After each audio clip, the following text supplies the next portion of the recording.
Hello बच्चों, ये biological classification chapter का वन शॉट वीडियो है और इस वीडियो में हम एनसीईआरटी के थ्रू ही इस चैप्टर के सारे कॉन्सेप्ट क्लियर करेंगे। तो चलो स्टार्ट करते हैं। सबसे पहले मैं बायोलॉजिकल वर्ड का मीनिंग आपको समझा देती हूँ। बायोलॉजिकल वर्ड में जो बायो वर्ड है इसका मतलब होता है लिविंग। मतलब इस अर्थ पे जितने भी लिविंग ऑर्गेनिज्म है उसका क्लासिफिकेशन जो है वो कैसे कैसे किया गया और इस क्लासिफिकेशन के बेसिस पर लिविंग ऑर्गेनिज्म को कितने किंगडम में बांटा गया है उसके बारे में इस चैप्टर में हमें एक बेसिक अंडरस्टैंडिंग दी गई है। तो थोड़ा सा बेसिक आइडिया मैं आपको दे देती हूँ। इस अर्थ पे बहुत सारे लिविंग ऑर्गेनिज्म हैं और इन लिविंग ऑर्गेनिज्म को सबसे पहले फूड, शेल्टर और क्लोथिंग के बेसिस पर जो है उनका क्लासिफिकेशन किया गया था। सबसे पहले एरिस्टोटल नाम के जो साइंटिस्ट हैं उन्होंने साइंटिफिक बेसिस पर इन लिविंग ऑर्गेनिज्म का फिर क्लासिफिकेशन किया।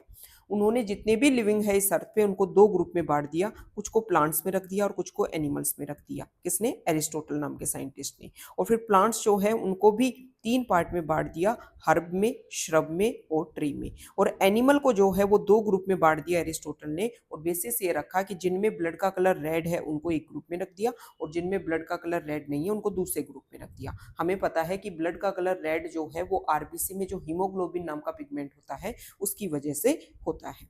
तो एरिस्टोटल ने फर्स्ट साइंटिफिक क्लासिफिकेशन किया था लिविंग ऑर्गेनिज्म का। उसके बाद में सबसे पहले किंगडम वर्ड का यूज जो है वो कैरोलस लीनियस ने किया और उन्होंने टू किंगडम क्लासिफिकेशन दिया। इन्होंने कैरोलस लीनियस ने इस अर्थ पे जितने भी लिविंग ऑर्गेनिज्म हैं उनको दो किंगडम में बांट दिया, प्लांटी में और एनिमेलिया में। और बेसिस क्या रखा? Cell wall. अगर सेल वॉल प्रेजेंट है तो उनको प्लांटी में रख दिया लीनियस ने और अगर सेल वॉल एब्सेंट है तो एनिमेलिया में रख दिया। ये उनकी सबसे बड़ी कमी रही, क्योंकि सिर्फ एक कैरेक्टर के बेसिस पर आप जो है वो क्लासिफिकेशन नहीं कर सकते, लिविंग ऑर्गेनिज्म का ग्रुपिंग नहीं कर सकते। क्योंकि इस अर्थ पे जो लिविंग ऑर्गेनिज्म है वो कुछ यूनिसेलुलर मतलब एक सेल के बने हुए हैं, कुछ मल्टी सेलुलर है मतलब एक से ज्यादा सेल के बने हुए हैं। यूकैरियोट प्रोकैरियोट क्या होते हैं? देखो, हर सेल में जेनेटिक मटेरियल होता है और जेनेटिक मटेरियल के चारों तरफ कवरिंग हो तो ये जो स्ट्रक्चर है वो बन गई न्यूक्लियस।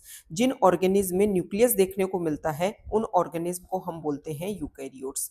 और वो ऑर्गेनिज्म जिनमें सेल में जो जेनेटिक मटेरियल है उसके चारों तरफ कोई कवरिंग नहीं हो तो उनको बोल देते हैं प्रोकैरियोट। अब ये मत बोलना कि मैम ये कवरिंग जो है वो भी तो है। बेटा, ये सेल मेम्ब्रेन है और अगर सेल वॉल प्रेजेंट है तो सेल मेम्ब्रेन के बाहर जो है वो सेल वॉल भी देखने को मिलेगी, लेकिन जेनेटिक मटेरियल के चारों तरफ जो कवरिंग होती है उसको बोलते हैं न्यूक्लियर मेम्ब्रेन। तो जिसमें न्यूक्लियर मेम्ब्रेन होंगी वो यूकैरियोट्स होंगे और जिसमें न्यूक्लियर मेम्ब्रेन एब्सेंट होती है वो प्रोकैरियोट होते हैं। बेसिक अंडरस्टैंडिंग, बेसिक वर्ड जो है वो मैंने आपको समझा दिए हैं। तो कैरोलस लीनियस ने ऐसा कोई डिफरेंस नहीं किया, प्रोकैरियोट, यूकैरियोट, यूनिसेलुलर, मल्टीसेलुलर सबको ग्रुप में जो है वो सिर्फ दो ग्रुप में बांट दिया और बेसिस क्या रखा? Cell wall. तो ये उनकी कमी रही कि वो डिफरेंस नहीं कर पाई यूकैरियोट और प्रोकैरियोट के बीच में, यूनिसेलुलर और मल्टीसेलुलर के बीच में और फोटोसिंथेटिक और नॉन फोटोसिंथेटिक के बीच में। अब जब कैरोलस लीनियस ने टू किंगडम क्लासिफिकेशन दे दिया, प्लांटी और एनिमेलिया, इसके बाद में क्या हुआ? थ्री किंगडम क्लासिफिकेशन आया। अंश हीकल ने जो है इन दोनों किंगडम में से जो यूनिसेलुलर हैं उनको निकाल करके एक नया किंगडम बना दिया और किंगडम का नाम उन्होंने रख दिया प्रोटिस्टा। फिर बाद में एक नए साइंटिस्ट आए, कोपलैंड। उन्होंने क्या किया कि जो थर्ड नंबर का किंगडम था प्रोटिस्टा, उसमें से जितने भी प्रोकैरियोट्स हैं, क्योंकि यूनिसेलुलर तो प्रोकैरियोट भी हो सकते हैं, यूकैरियोट भी हो सकते हैं, तो सारे के सारे प्रोकैरियोट को निकाल करके एक नया किंगडम बना दिया और किंगडम का नाम रख दिया मोनेरा। 1969 में आर एच विटेकर आए, उन्होंने प्लांटी किंगडम की स्टडी की और उन्होंने ये देखा कि प्लांटी किंगडम में कुछ मेंबर ऐसे हैं जिनमें सेल वॉल जो है वो काइटिन की बनी हुई है। नॉर्मली प्लांटी किंगडम में जो सेल वॉल होती है वो सेल्यूलोज की बनी होती है और जो मेंबर जिनमें काइटिन की बनी हुई है वो हेटेरोट्रोफिक भी होते हैं, मतलब खाना खुद नहीं बनाते हैं, दूसरे के ऊपर डिपेंड करते हैं। तो फिर उन मेंबर्स को प्लांटी किंगडम में से हटाया और एक नया किंगडम बना दिया फिफ्थ नंबर का, जिसको बोला जाता है फंजाई। तो इस टेबल में हमें समझा रखा है कि ये जो फाइव किंगडम है इनमें क्या क्या कैरेक्टर देखने को मिलते हैं। तो ये समझो आप कि इस अर्थ पे जितने भी लिविंग ऑर्गेनिज्म हैं उनको फाइव किंगडम में बांट दिया, मोनेरा में, प्रोटिस्टा में, फंजाई में, प्लांटी में और एनिमलिया में। कैरेक्टर आपको ध्यान में रखने हैं। इस अर्थ पे जितने भी प्रोकैरियोट हैं, प्रोकैरियोट समझ में आ गया होगा, सेल में जेनेटिक मटेरियल होता है और जेनेटिक मटेरियल के चारों तरफ कवरिंग ना हो तो उनको हम प्रोकैरियोट बोलते हैं। तो इस अर्थ में जितने भी प्रोकैरियोट हैं उनको एक किंगडम में रख दिया गया, मोनेरा में। और जो प्रोटिस्टा, फंजाई और प्लांटी और एनिमेलिया, इन सब में जो है वो यूकैरियोट्स हैं। लेकिन प्रोटिस्टा किंगडम में जो है वो सारे के सारे यूनिसेलुलर यूकैरियोट है, मतलब वो यूकैरियोट जो एक सेल की बनी हुई है उनको प्रोटिस्टा में रख दिया गया। फंजाई, प्लांटी और एनिमेलिया तीनों में मल्टी सेलुलर यूकैरियोट है। फिर तीनों में डिफरेंस क्या है? तीनों में डिफरेंस ये है कि सबसे बड़ा डिफरेंस तो ये है कि एनिमेलिया जो है उस किंगडम के जो मेंबर्स हैं उनमें सेल वॉल एब्सेंट होती है। प्लांटी और फंजाई में सेल वॉल प्रेजेंट होती है, लेकिन प्लांटी में सेल वॉल जो है वो सेलुलोज की बनी होती है और फंजाई में सेल वॉल जो है वो काइटिन की बनी होती है। ये डिफरेंस हो गया। एक डिफरेंस क्या है कि प्लांटी ग्रुप के जो मेंबर्स हैं वो ऑटोट्रोफिक होते हैं, अपना खाना खुद बनाते हैं। एनिमेलिया और फंजाई जो मेंबर्स हैं वो अपना खाना खुद नहीं बनाते हैं, वो हेटेरोट्रोफिक होते हैं। तो इसके बेसिस पर जो भी लिविंग ऑर्गेनिज्म है, जो यूकैरियोट है, मल्टीसेलुलर है, तो जिसमें जैसा कैरेक्टर देखने को मिला वैसे वैसे उनको ग्रुप में रख दिया। अब इनके न्यूट्रिशन की बात कर लेते हैं। देखो, मोनेरा किंगडम के जो मेंबर्स होते हैं वो ऑटोट्रोपिक होते हैं, मतलब अपना खाना खुद बना सकते हैं। अब जब खाना खुद बनाएगा तो उसको एनर्जी की जरूरत होगी। अगर वो एनर्जी यूज करे किसी केमिकल रिएक्शन की तो उसको कीमोसिंथेटिक बोल देते हैं, और अगर वो लाइट सनलाइट को यूज करे तो उसको फोटोसिंथेटिक बोल देते हैं। कुछ बैक्टीरिया जो हैं, कुछ मोनेरा के जो मेंबर्स हैं जिसमें मेनली बैक्टीरिया आते हैं, वो हेटेरोट्रोपिक भी होते हैं, और हेटेरोट्रोपिक में सेप्रोफिटिक भी होते हैं और पैरासिटिक भी होते हैं। सेप्रोफिटिक का मतलब ये है कि वो ऑर्गेनिज्म जो डेड डिकेइंग मैटर से अपना फूड ले, और जो पैरासिटिक होते हैं इसका मतलब ये है कि ये किसी लिविंग की बॉडी के ऊपर रह रहे हैं या किसी लिविंग की बॉडी के अंदर रह रहे हैं, और बदले में डिजीज जो है वो भी कॉज कर देते हैं। प्रोटिस्टा के जो मेंबर्स हैं वो भी ऑटोट्रोपिक हो सकते हैं और हेटेरोट्रोपिक भी हो सकते हैं, लेकिन ऑटोट्रोपिक में सिर्फ वो जब खाना बनाते हैं तो सनलाइट का ही यूज करते हैं, केमिकल एनर्जी का यूज नहीं करते हैं। केमिकल एनर्जी को यूज करने का जो प्रोसीजर है वो सिर्फ मोनेरा किंगडम के मेंबर्स में देखने को मिलता है। फंजाई के जो मेंबर्स हैं वो हेटेरोट्रोपिक होते हैं, और प्लांटी के जो मेंबर्स हैं वो सिर्फ ऑटोट्रोपिक होते हैं, फोटोसिंथेटिक। और एनिमेलिया जो है उसमें हेटेरोट्रोपिक होंगे, मतलब खाना जो है वो दूसरे से लेंगे, खाना खुद नहीं बनाते हैं। अब 1969 में आर एच विटेकर ने जब 5 किंगडम क्लासिफिकेशन दिया और 5th नंबर का जो किंगडम फंजाई बनाया, तो उन्होंने कुछ बेसिस रखे। जैसे कि कैरोलस लीनियस ने सिर्फ एक कैरेक्टर को बेसिस बनाया था, सेल वॉल को, तो आर एच विटेकर ने कुछ कैरेक्टर लिए जिनके बेसिस पर ये 5 किंगडम बनाई। उन्होंने किस किस को यूज किया? उन्होंने सेल के स्ट्रक्चर को देखा, उन्होंने बॉडी ऑर्गेनाइजेशन को देखा, उन्होंने मोड ऑफ न्यूट्रिशन को देखा, रिप्रोडक्शन को देखा, और फाइलोजेनेटिक रिलेशनशिप कि किससे किसका ओरिजिन हुआ है, इस बात को भी आर एच विटेकर ने ध्यान में रखा था। आर एच विटेकर के बाद में एक साइंटिस्ट और आए जिनका नाम है बेटा कार्ल वूज। एनसीईआरटी में इनके बारे में डायरेक्टली तो नहीं दे रखा है, लेकिन एक लाइन लिख रखी है कि धीरे धीरे फिर क्या किया गया कि जो जितने 5 किंगडम है ना उनको 6 किंगडम में बांट दिया गया, और जो किंगडम है उनको 3 डोमेन में बांट दिया गया। इस टेबल के थ्रू मैं आपको समझाती हूँ। ये 5 kingdom classification R H Whittaker तक आ चुका था। उसके बाद में साइंटिस्ट कौन आए? Karl whose. कार्ल वूज जो है वो मोनेरा किंगडम को स्टडी कर रहे थे। उन्होंने देखा कि मोनेरा किंगडम में मेनली बैक्टीरिया आते हैं। तो कार्ल वुज ने देखा कि कुछ बैक्टीरिया ऐसे होते हैं जो हार्श कंडीशन में, मतलब हाई टेम्परेचर है, हाई सैलिनिटी है, हाई एसिडिटी है, उसमें भी अच्छे से जिंदा रह पाते हैं। तो उन्होंने बोला कि ये दोनों बैक्टीरिया, नॉर्मल बैक्टीरिया और ये जो हार्श कंडीशन में रहने वाले बैक्टीरिया, बिल्कुल अलग है एक दूसरे से, इनको आप एक में नहीं रह सकते। तो उन्होंने क्या किया? मोनेरा किंगडम को 2 किंगडम में डिवाइड कर दिया, और इस तरीके से भाई 4 तो ये बच गए और मोनेरा को 2 में डिवाइड कर दिया। इस तरीके से 6 किंगडम देखने को मिले, और जो 6 किंगडम मोनेरा को जो 2 में डिवाइड किया उनका नाम रखा, एक का नाम तो रखा उन्होंने आर्की और एक का नाम रखा यू बैक्टीरिया। कार्लोज ने सिर्फ 6 किंगडम क्लासिफिकेशन नहीं दिया, उन्होंने जो 6 किंगडम है उनको 3 डोमेन में, मतलब किंगडम से भी बड़ी यूनिट होती है डोमेन, उसमें उनको डिवाइड किया। उन्होंने क्या किया कि ये जो चारों किंगडम, प्रोटिस्टा, फंजाई, प्लांटी और एनिमेलिया, इनको तो एक डोमेन में रख दिया, यूकैरिया में। इसके अलावा जो मोनेरा को जो 2 किंगडम में उन्होंने बांटा था, तो आर्की को तो आर्की में रख दिया और यू बैक्टीरिया को यू बैक्टीरिया में रख दिया। इस तरीके से 3 डोमेन उन्होंने बनाई। तो एक बात याद रखनी है कि 6 किंगडम क्लासिफिकेशन और 3 डोमेन क्लासिफिकेशन कार्ल वुज ने दिया था, और किंगडम से भी बड़ी यूनिट होती है डोमेन। इसके बाद में अब हम आते हैं मोनेरा किंगडम के।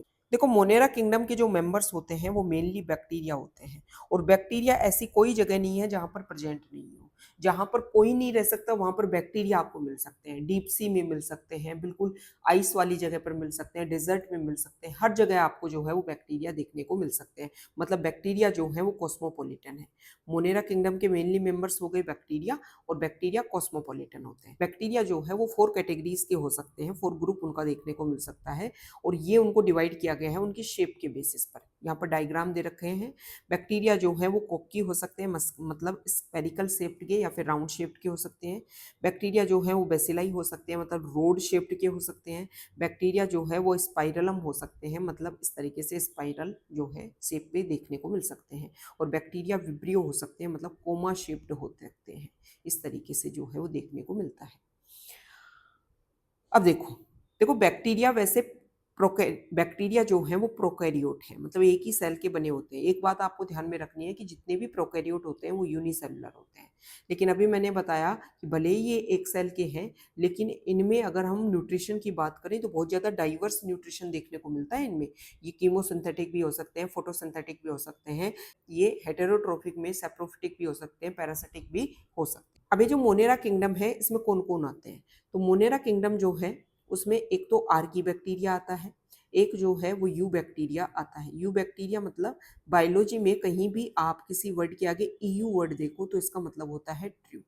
तो ट्रू बैक्टीरिया में जो है वो किस किस को इंक्लूड किया गया है? नॉर्मल बैक्टीरिया को, इसके अलावा BGA ब्लू ग्रीन एल्गी जिसको साइनोबैक्टीरिया भी बोलते हैं, और एक माइकोप्लाज्मा। देखो जो मोनेरा किंगडम के जो मेंबर्स हैं उनमें सेल वॉल देखने को मिलती है, लेकिन मोनेरा किंगडम का एकमात्र ऐसा मेंबर है माइकोप्लाज्मा जिसमें सेल वॉल जो है वो एब्सेंट होती है।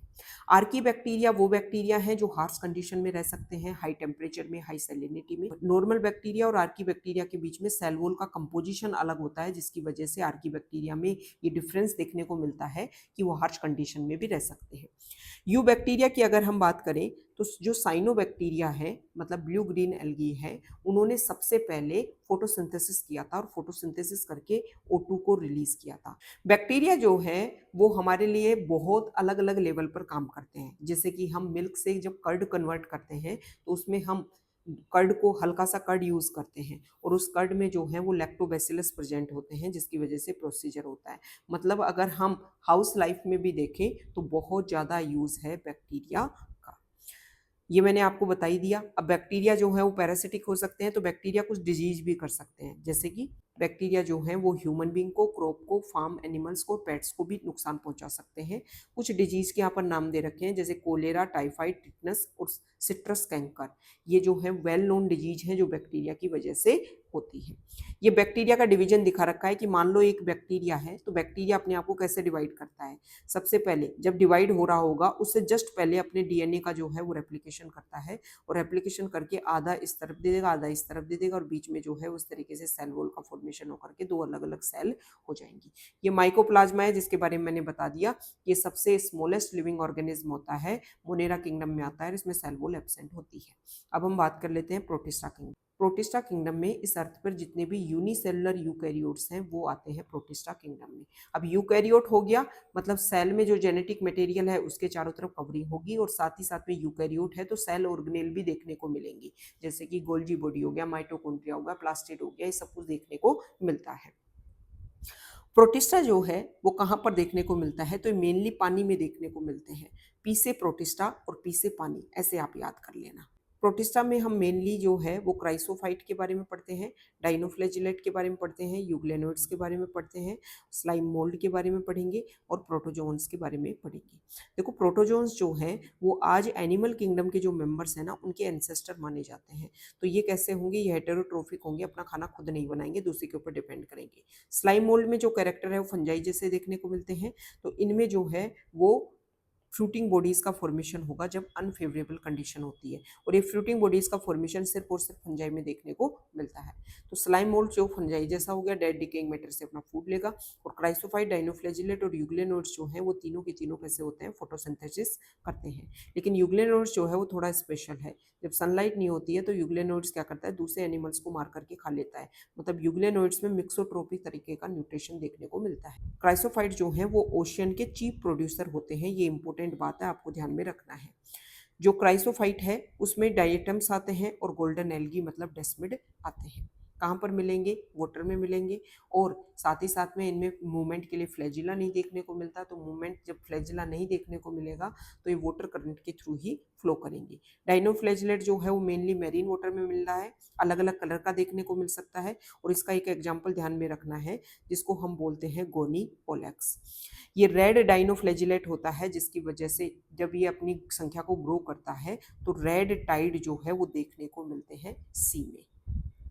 यूक्लिनोड्स का बता ही दिया, स्लाइमोल का बता ही दिया, प्रोटोजोन जो है उसका बता ही दिया कि एनिमल्स के एंसेस्टर हैं। 4 टाइप के हो सकते हैं और बेसिस ये है कि लोकोमोटरी ऑर्गेनेल क्या प्रेजेंट है। अगर स्पेसिफिक कोई लोकोमोटरी ऑर्गेनेल प्रेजेंट नहीं है लेकिन जब लोकोमोशन करते हैं तो सूडोपोडिया फॉल्स फीट का फॉर्मेशन होता है तो उसको बोलते हैं अमीबोइड प्रोटोजोन, अमीबा इसमें आएगा।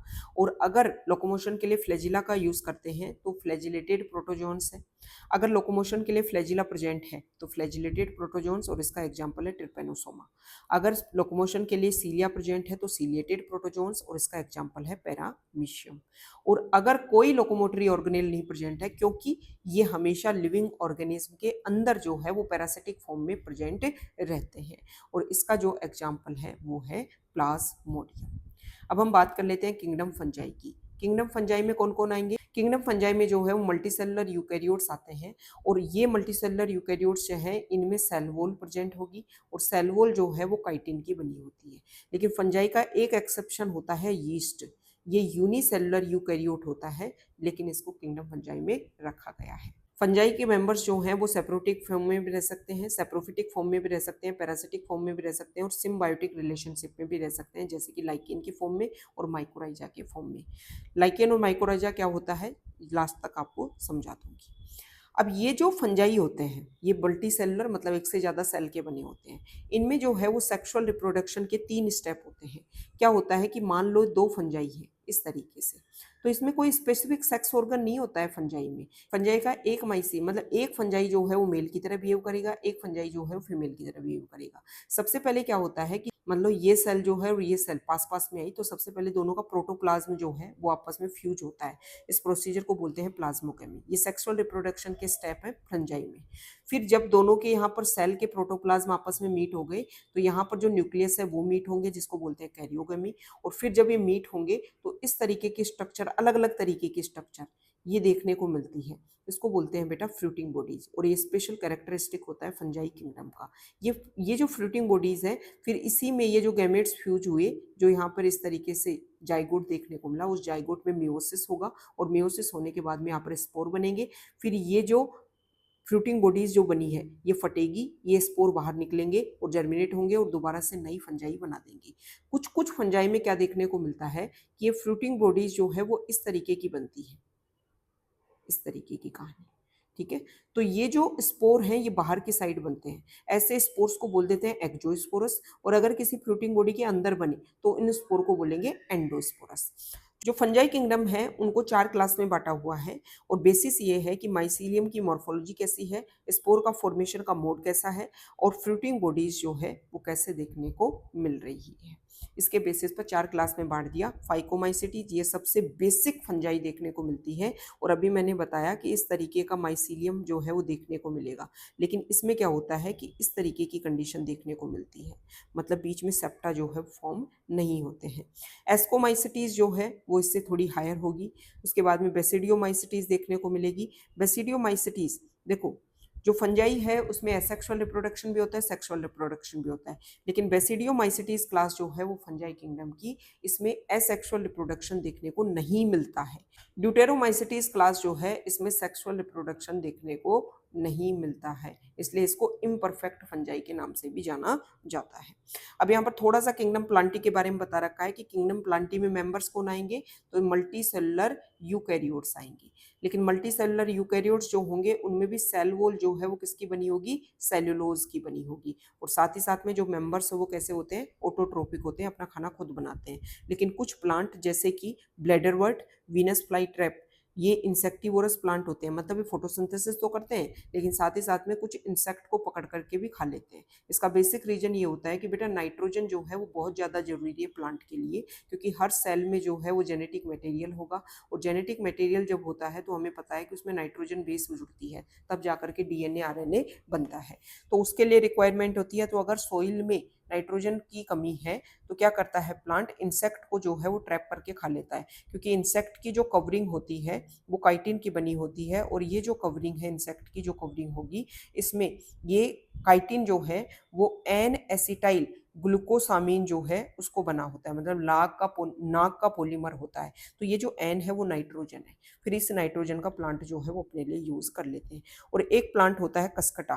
कसकटा ने इवोल्यूशन के टाइम में इसकी लीफ जो है वो खत्म हो गई है, तो ये कंप्लीटली दूसरे प्लांट के ऊपर डिपेंड करता है अपने फूड के लिए। जो प्लांट होते हैं उनकी लाइफ में दो स्टेज देखने को मिलती है, एक गैमेटोफिटिक स्टेज और एक स्पोरोफिटिक स्टेज। गैमेटोफिटिक स्टेज जो है वो हमेशा हैप्लॉइड होगी, गैमेट का फॉर्मेशन करेगी। स्पोरोफिटिक स्टेज जो है वो हमेशा डिप्लॉइड होगी और स्पोर का फॉर्मेशन करेगी। तो प्लांट में कभी गैमेटोफिटिक स्टेज, कभी स्पोरोफिटिक, कभी स्पोरोफिटिक, कभी गैमेटोफिटिक। इस साइकिल को बोलते हैं alteration of generation. Animalia kingdom के जो मेंबर्स हैं वो भी मल्टी सेलुलर होंगे और यूकैरियोट्स होंगे, लेकिन इनमें जो है वो सेल वॉल एब्सेंट होती है। और दूसरा इंपॉर्टेंट बात, ये हेटेरोट्रोपिक होते हैं। ये अपनी बॉडी में फूड जो है उसको स्टोर करते हैं ग्लाइकोजन और फैट के फॉर्मेट में। अब देखो 1969 में जब आर एच विटेकर ने 5 किंगडम क्लासिफिकेशन दिया था, तो उन्होंने वायरस, वायरोइड, प्रियोन और लाइकेन को किसी भी कैटेगरी में, किसी भी किंगडम में नहीं रखा था, क्योंकि ये माना जाता है कि ये एसेलुलर ऑर्गेनिज्म होते हैं। लिविंग उसको बोला जाता है जो मिनिमम एक सेल का बना हो। अगर एक सेल का नहीं बना हुआ है कोई ऑर्गेनिज्म तो उसको हम लिविंग नहीं बोलेंगे। तो वायरस, वायरोइड और प्रियोन जो है वो मिनिमम एक सेल के नहीं बने होते हैं। और लाइकेन जो है ये दो ऑर्गेनिज्म मिलकर के रिलेशन बनाते हैं। तो इसमें भी एक नहीं है, एक से ज्यादा है, तो समझ में ही नहीं आया कि लाइकेन को रखे हुए कहाँ पे।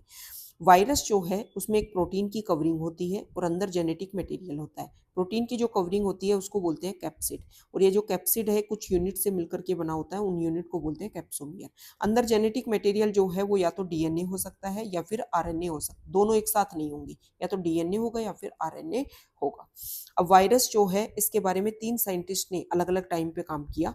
तो सबसे पहले 1892 में डिमित्री इवानोव्स्की ने क्या किया कि जो वायरस है उसका पता लगाया। टोबैको मोजैक वायरस जो है उस डिजीज का, टोबैको मोजैक डिजीज जो है उसको स्टडी करके, लेकिन वायरस नाम उन्होंने नहीं दिया था। फिर 1898 में एक साइंटिस्ट हुए बीजरनिक, जिन्होंने सबसे पहले वायरस नाम जो है उसको दिया। वायरस का मतलब होता है वीनम या फिर पॉइजनस फ्लूइड। 1935 में स्टेनले नाम के साइंटिस्ट जो है उन्होंने बताया कि ये वायरस जो है वो प्रोटीन के क्रिस्टल होते हैं। वायरस जो है वो बहुत सारी डिजीज कर सकते हैं। वायरस अगर डिजीज है तो प्लांट में मोजेक फॉर्मेशन, लीफ की रोलिंग हो सकती है, कर्लिंग हो सकती है, लीफ जो है वो येलो हो सकती है। एनिमल्स में भी इसकी वजह से बहुत सारी डिजीज देखने को मिल सकती है, जैसे कि mumps, small pox, herpes, influenza etcetera. और एड्स जो ह्यूमन में होता है वो भी वायरस की वजह से ही होता है। वायरोइड क्या होता है, अगर जेनेटिक मटेरियल के चारों तरफ कोई कवरिंग ना हो, सिर्फ जेनेटिक मटेरियल हो, तो इसको हम बोल देंगे वायरोइड। रीजन भी दे रखा है कि वायरोइड नाम क्यों दिया गया है, क्योंकि इसमें प्रोटीन कोट जो है, प्रोटीन की कवरिंग एब्सेंट होती है।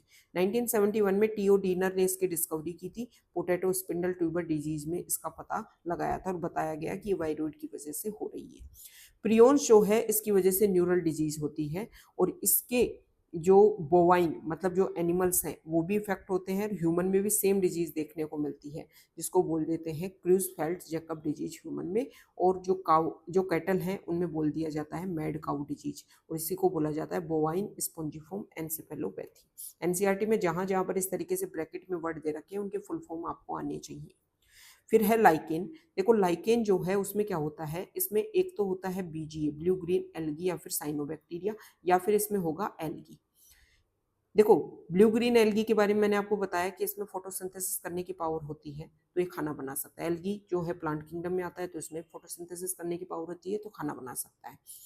दूसरी तरफ जो है वो इसमें होगा फंजाई। फंजाई अपना खाना खुद नहीं बना सकता, तो फंजाई क्या करेगा, फंजाई जो है वो वाटर को, न्यूट्रिएंट्स को एब्जॉर्ब करके दे देगा, और बदले में जो है वो बीजीए और एल्गी जो है वो उनको खाना बना करके दे देंगे, ठीक है, फोटोसिंथेसिस करके।